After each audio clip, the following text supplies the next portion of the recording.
To a YouTube video on the channel. I'm recording this on December 16th, the day after I watched my first ever Jumpfesta.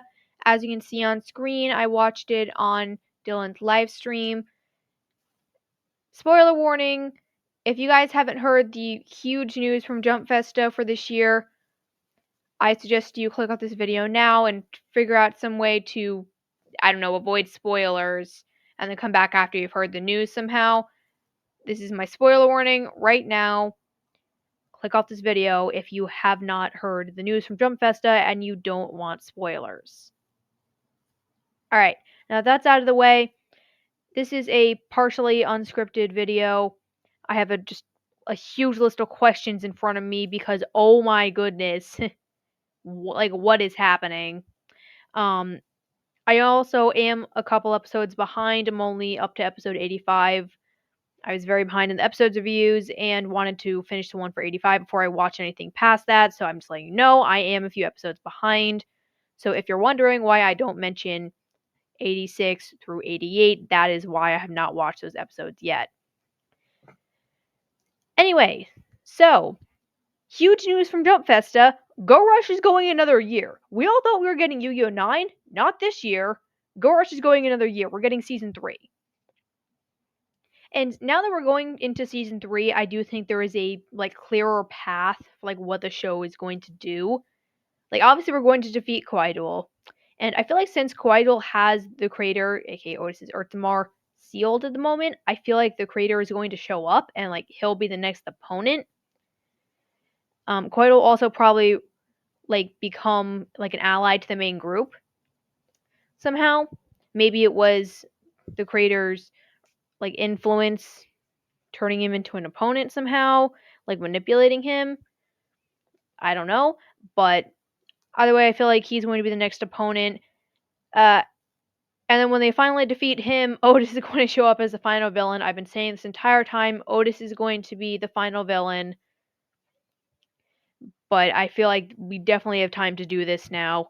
The final battle, we could possibly see Udis and Zuijo working together to command, the entire Bulgarian army and then thousands of other allied forces against Otis in the final battle. So that could just be amazing. We do have a poster that was revealed at Jumpfesta for Season 3. It's Udius and Yuhi and some of Udius's monsters. Yumu is oddly enough nowhere to be seen for some reason. And there's these shadows in the back. What are those? Why is Yumu missing? What is going on?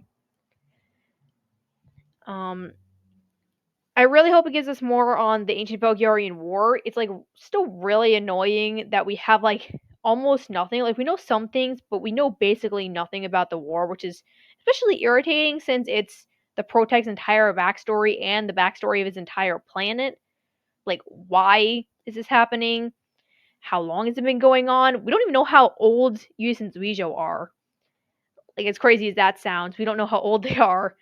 I feel like they were, or maybe old is a wrong term? I don't know. How long they've been alive, we don't know that.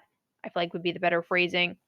Because I feel like the Karatamata, them included, were created at a certain age and don't age. But we don't know how long they've been alive, is what I'm saying. This is absolutely crazy. Going more into the creator, is he evil? There was this line when we saw Quaidul sealing him that the creator was literally sorry, I should have considered your feelings. So is he evil? Is he not? And also, is he the Dark Damar? Because it seems like it would be the same person slash thing. I don't know. We know that the creator is an Earthamar. And the Dark Damar seems to be a darker version of the Earthamar. That's why I call it the Dark Damar. And Quaidul has the Dark Damar's power. We know that he has the creator sealed. So it makes sense for the creator to be the Dark Damar. But also, when we saw Quaidul sealing him, the Earthamar substance didn't have the Dark Damar color, it had Damamu's coloring. So maybe I don't know, maybe being inside Quietle has somehow, like, warped him, I don't know. But, like, also, the Creator and Otis, like, what is their motive here? Why are they doing this? What are they planning? There's also Zuijo's line from episode 51 where the Creator, or I guess Quietle, knowing now what we know, could, like, control him. So, like, is Quietle the mastermind? Is it the Creator manipulating Quietle? Is it the Creator just outside of Quietle somehow? Did he, like, escape? Or like, what's going on? Can the other Belgarians be controlled? I feel like even if they can, Udius probably wouldn't be able to be controlled somehow. But, like, what about the others? And is Zuijo still able to be controlled? I mean, it looked like he was fighting back last time. So, we don't know. Also, big question here, the Creator's power.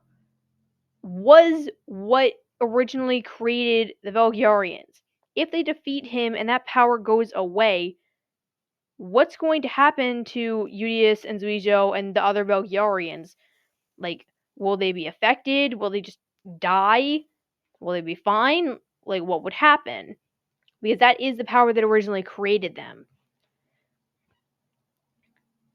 Going to the current arc, Yugatron is still missing. We haven't seen him since everybody got sucked into Kwai World. I feel like he did get pulled into Kwai World. Maybe he somehow escaped and he's out there somewhere. Maybe he somehow managed to avoid getting sucked into the deck case and becoming part of Quietel's deck. Maybe Quietel captured him because he was like, hey, this man is a threat. I need to get him out of the way. Who knows? The Transmute Rhinoc cards are quickly becoming very important. Udius has been self-identifying with Transmute Rhinoc, the original Transmute Rhinoc, since literally episode 1, 5 seconds into his first duel. And the Darkness version of Transmute Rhinoc, I feel like that might be the Creator's, like, identity, I guess. Like, Udius has been self-identifying with Transmute Rhinoc. The Creator could possibly, like, that could be the same between the Creator and the Darkness version of that. And then Kawaii Duel, I feel like Primal Renova, his ace monster, like, is Kawaii in the same way that Transmute Rhinoc is Udius. But, like, they're becoming very important. And also, I know I'm going all over the place, but the Go Rush U, Otis's relic that we see in Sevens, like, every time he shows up besides the last time, like, what is going on with that? And the timeline as well. When they go to Seven's World, just nothing has changed. Like, how is that possible? Your shows are being created way earlier than they were supposed to. Seven's World should have changed, and yet it didn't. Like, what is happening? Yuga-chan has to get back to Seven's World eventually, but, like, what is going to happen when he does? Are they going to go into Seven's World in Season 3?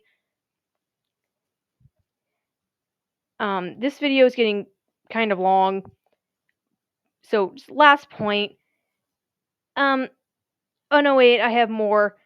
So Dylan's theory about, like, the girl with the emberette who's just everywhere being a spy for, like, Otis, or, well, possibly the Creator or Kawaii. I'm adding on to that. I feel like that could be accurate 'cause she's everywhere. I've watched him and heard him talk about it so many times. Every time I see her, it's like, oh, is she spying? So yeah, there's that. And then actual last point, the Udius and Zuijo stuff. I've talked about this so many times. Even if they don't want to get into it yet, the show should at least acknowledge the fact that the scene and the stuff happened. Even if they don't want to get into it yet. But anyway, this video is getting pretty long. I need to cut myself off before I end up talking for another, like, hour. So, just like the video, subscribe to the channel. You guys know the drill. So, have a great day, everyone. I'll see you guys next time.